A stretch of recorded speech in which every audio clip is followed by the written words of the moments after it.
whatever impressions you may have of me at this moment, I would like you to hold those.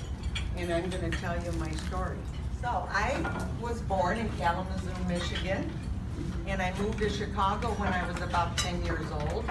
So I like to say that I'm from Chicago because I grew up there and I love Chicago.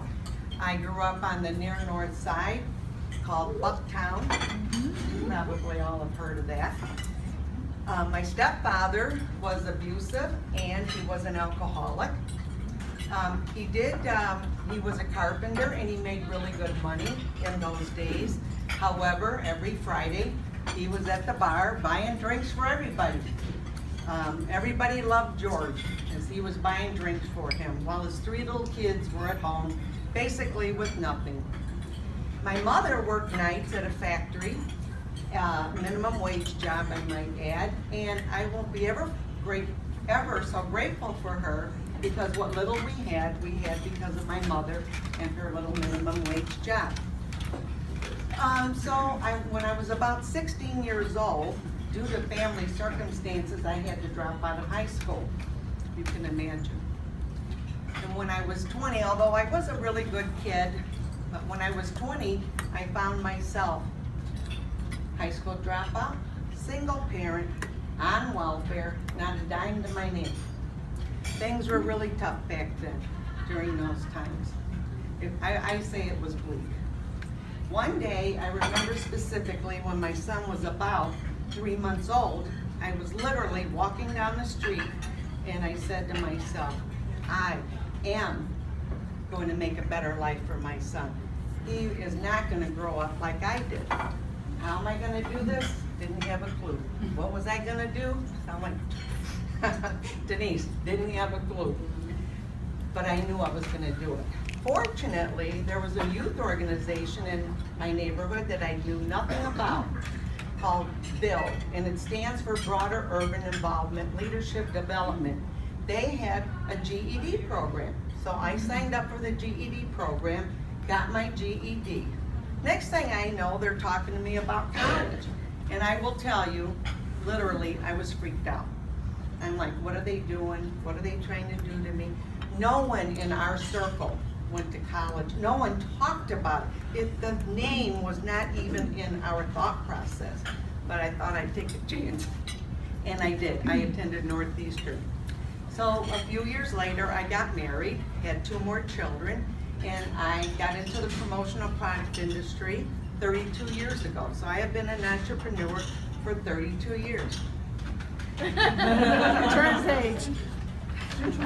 Now I get to work. Now, I have been in the promotional product for 32 years, as I said, and I got my little notes here in case I need them. I haven't needed them yet because I have been talking about the promotional product industry for a long time, and I've got into the personal branding business about, maybe 7-10 years ago, so I might need to look at these once in a while, just so you know. So, I have been member of different chambers over the years, and I learned about these networking groups about 2 years ago. I had no clue. I was on Meetup, and the first one that I learned of was Thinking for a Change, where I met Sandy O'Prondick. She's one of the co-organizers. And then I learned about WESOS, and everyone knows I love WESOS. I was at my first meeting in February.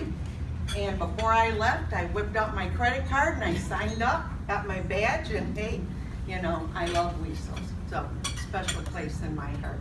So, one of the things that I noticed going to all these different networking groups is this new buzzword. And that buzzword is branding. Everyone's talking about branding. I mean, I was just floored. We're branding, we're rebranding, brand this, brand that. And I actually was with a client around that time, and she said, Barb, we're rebranding. And I said, well, what are you doing? She said, we're changing our logo color to teal. I asked you, who can be a brand? Are you a brand? We're all a brand. We've always been a brand, we just didn't know it. For the most part, most people don't really realize they're a brand. So I'd like to give you an example of the power of a brand. And first I want to put a disclaimer out there that in no way is this my political view, my political stance. I just think that it is a powerful example. And that is the past presidential election. Trump, let's take Trump first. His brand statement was, let's make America great again. Hillary's was, I'm with her. And I say that every time I go like this, I'm with her, because that's what it reminds me of. And I like Hillary, nothing personal. So let's talk back about Trump. Let's make America great. Let's. We're in this together. America. We're all proud to be Americans. Great. We all want America to be great. Let's make America great. Great was a powerful brand statement. And Hillary's, I'm with her, kind of like a bubble that's just hanging there. I'm with her what? Trump's is a verb, it's action. Hillary's is just there. Power of a brand. So, it's all about perceptions, and that's why I ask you to hold your impressions, but I don't want to give it away. Perceptions. We all make, when we meet someone, we're already forming perceptions of the other person. That's what we do. I do it, you do it, we all do it. It's just where it's at. So it's really up to you to decide. You have to get out there and put your perceptions out there. You may be shy, you may not like to talk, but it's up to you. So you decide. You get those perceptions out there that you want others to know of you, or they're just gonna make it for you. So that's taking control. How are you gonna do that? By building a strong personal brand. You gotta go 2 pages. Otherwise they could see through it. But I'm new at these boards, so I didn't realize it. So what we're gonna do right now is we're gonna review. So we know, how are we doing on time? So we know that the buzzword is branding. We know that a corporate brand is a promise. It's a promise that you're delivering the highest quality product and service that you offer. We know that a personal brand is the perceptions others have of you, like it or not. Let's see, I want to give you another, give me a second here. Okay. Alrighty, okay, I'm gonna put a little mark, here we go. A personal brand is what others think about a person and how they judge you. A personal brand is essentially one's reputation, encompasses your personal attributes, values, strengths, and passion. Okay? So if we're already on the review. I'm ahead of myself. Okay, so think about it. I would not have overcome the obstacles that stood in my way when I was, and broke the cycle when I was 20 years old, high school dropout, single parent, not a dime to my name, nothing. I didn't even have a winter coat. First time I've said that, but that's true. Okay. If I let my circumstances hold me back. Some have higher hills to climb than others, and some have lots of obstacles to overcome. I've had many. That's one way back when. So you have to decide. Are you gonna let your circumstances and obstacles hold you back? Okay, so the bottom line is you're the brand, I'm not buying, and I do buy USANA products, I'm not buying USANA, I'm buying Sandy O'Krondon. My clients aren't saying, oh, let's call Go Promotions. We gotta get Go Promotions to get this project going. They're saying call Barb Markham. Crystal Crane, they're not saying Crystal, they're calling Kim. They want to talk to Kim.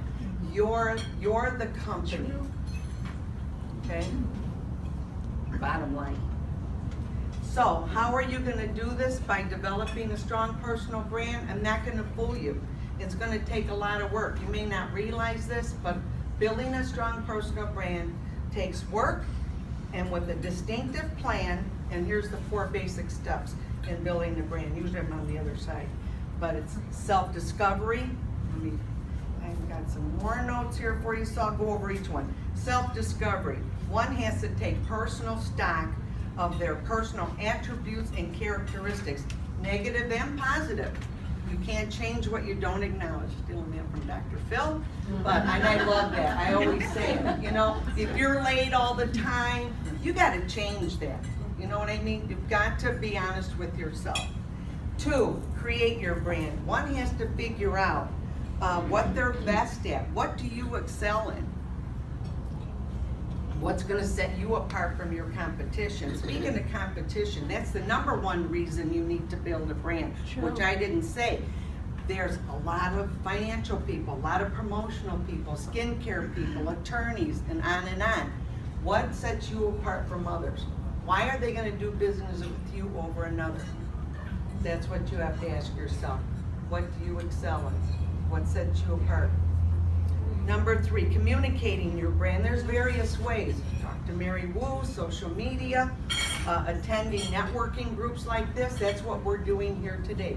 You know, we're communicating our brand. We're promoting our brand.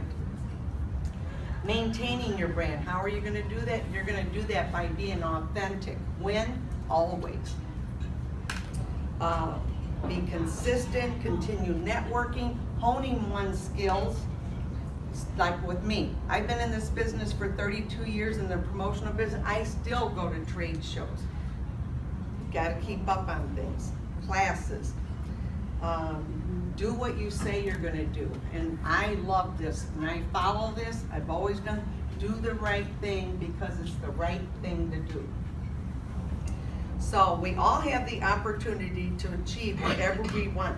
Don't let your circumstances determine your success. Don't let them decide what you stand for.